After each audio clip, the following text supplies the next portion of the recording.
Hello, we have here a bag of S&R rotisserie chicken and some leftovers from last night.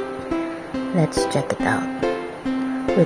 We bought this from S&R San Fernando, Pampanga. Look at this. Look at the color. It's rather burnt, but well, some people like it that way. But you'll notice in this particular chicken, the skin goes off rather easily and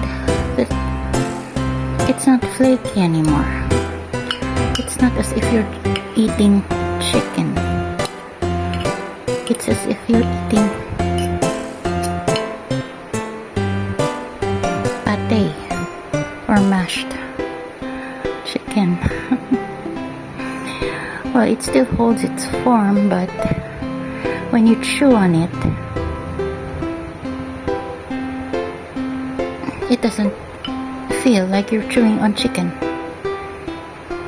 Maybe it's just this particular chicken that we got, but well, I see some noticeable changes in some of the products of S&R already, especially the pizza. Maybe we should get something, get a video of their pizza and how it looks like now compared to several years ago when we used to love it.